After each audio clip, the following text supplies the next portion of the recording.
Moving on to the next thing. Two of you said women disagreed that women are not oppressed. That was Amanda and I think Isabella. Amanda, how are women oppressed?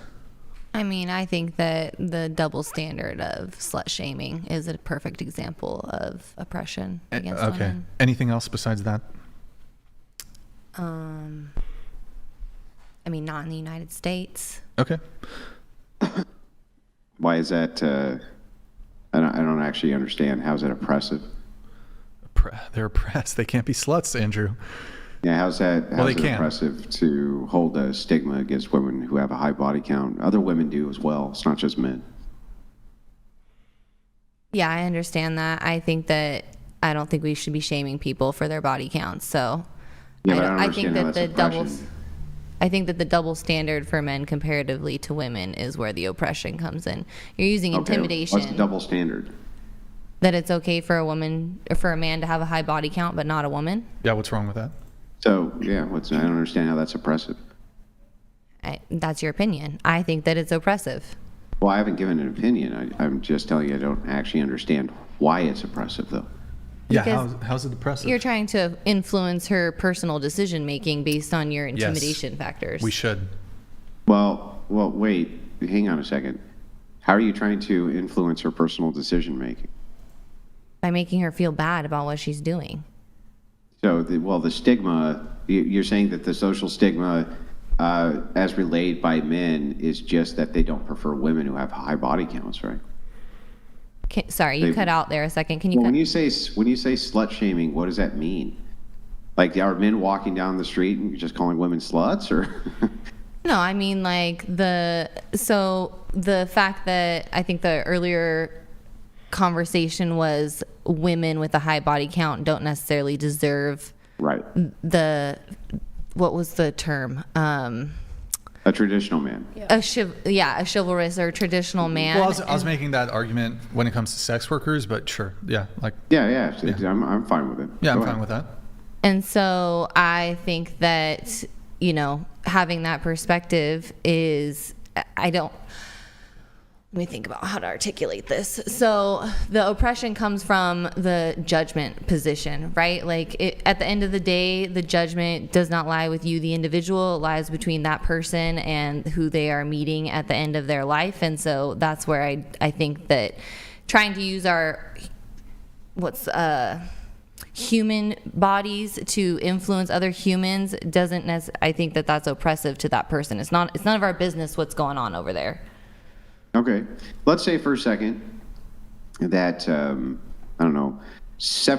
of men, or no, let's make it higher. Let's say 90% of men and 90% of women were not promiscuous and stayed virgins until the day they got married, and only 10% didn't. Would it be okay to slut shame then? Slut shame the 10%? Mm-hmm. No, I don't think that you should shame anyone for their sexuality or activity. Now, okay, gotcha. So the oppression here, if it came from both men and women, would be creating the social stigma around the promiscuity, correct? The oppression would be surrounding the promiscuity? Yeah. Yeah, stigma around it. Yeah. Like, I'm anti this. Yes. Yeah, but the thing is like, can you think of a better way to influence out of society things that you don't want in society than using social stigma? I mean, I think you used this example recently, and like the rebuttal that came to mind for me would be prohibition, right? Like the government tried to kind of like get our drinking problem under control by. Well, that wasn't by stigma. That was via lawfare. So they just outlawed it outright. It was not due to social stigma. So nobody's outlawing you. But there was quote, unquote, there was slut, stigma right? that led to the legislation. From women, yeah. Women did that. That's correct. No, I'm not kidding. It really No, was. I believe it. Women, I have no doubt. They had the temperance movement, and that's what led to that. So, but the thing is the social stigma, which was there, which led to lawfare, ended up being repealed very, very, very quickly. Because but nobody's talking about making a law that says that you can't be promiscuous. What I'm asking is, if there was a behavior in society which people didn't like, then creating a social stigma, wouldn't that be an efficient way to get rid of the behavior? I don't think that it's a foolproof method, so I don't think that it's appropriate. No. Well, what method would be appropriate? I mean, I don't think you can control anyone. Yeah, It's well, I up to mean, them. we control people all the time. I mean, you stop at a stop sign, right? I mean, You're we're clearly in controlling California. people. Yeah, I mean, you control them all the time. You put in lines and stop signs. You got to get driver's licenses. You have to fill out paperwork. I mean, it's an entire grid. In fact, they say most of your day you were controlled. Like just getting from point A to point B, it's control, right? So I don't know what you mean by we don't control people. We definitely control people. We control the shit out of people.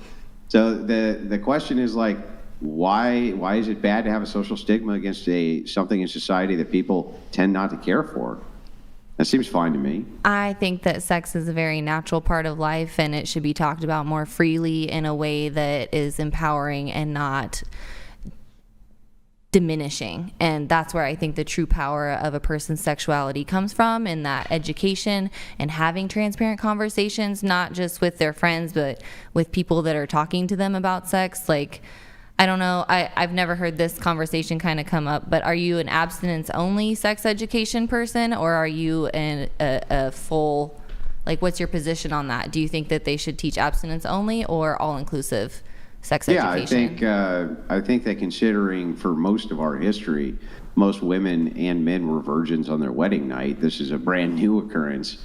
If you look at the rate of STIs, unplanned pregnancies, which lead to abortion, all of these other factors, I can't actually think of a good reason why we as a society would not want to promote abstinence until marriage. I actually can't think of a single good reason for that. Do you have one?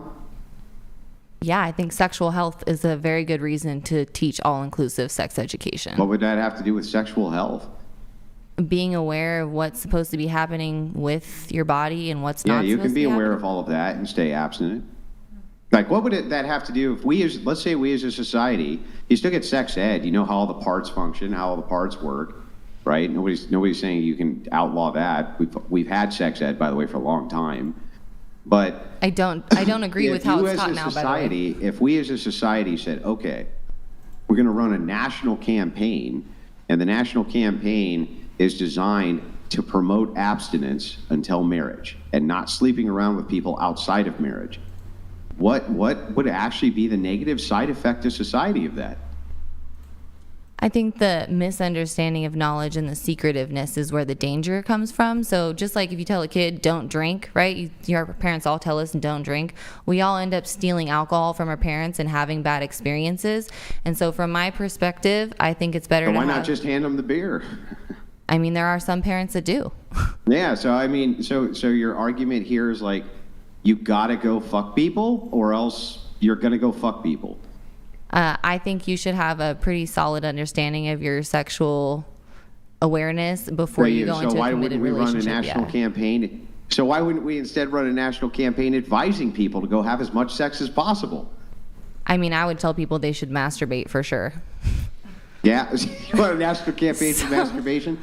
So your argument here is, so let me just ask you this. If we ran a national campaign, just advertisements only from the federal government, a promotion, in other words, that people had more sex, do you think people would have more sex? If we ran a national campaign that they should have more sex, Yeah. do I think that they would? Yeah. That's a weighted question in today's media. I think that if you're not a free thinker, yeah, you might be inclined to that. I look at anything coming from any sort of media as educational material. Well, this wouldn't just be media, right? Yeah, I mean, you can't say propaganda doesn't work. Look at smoking. Smoking used to be able to smoke everywhere you ever wanted to smoke, and through massive media and government propaganda, it's been essentially outlawed everywhere. The only place you can really smoke is like outside, but even in some outdoor areas, it's usually confined now. And it used to be that if you were in that studio and it was filled with smoke, that would just have been life, right? So I mean, clearly it works. Same thing with getting people to smoke. They ran a huge campaign to do that, and it got almost everybody smoking. So, I mean, clearly it works. So by that metric, knowing that... Sorry. Go ahead. Okay. Go So ahead. by that metric, knowing that, if you were to run a national campaign for abstinence, don't you think less people would have sex? If they saw that as like being patriotic, and there was there was a big social stigma against it, and all the government agencies were telling you this is bad for the country, we need to not do this, don't you think less people would have sex? It could be likely. Yeah, so I mean, so my question is like, what are the negative side effects of that, of less people having sex before they're married? I'm going to have her answer. You guys can continue. Actually, I'll just trigger. Okay. I'll play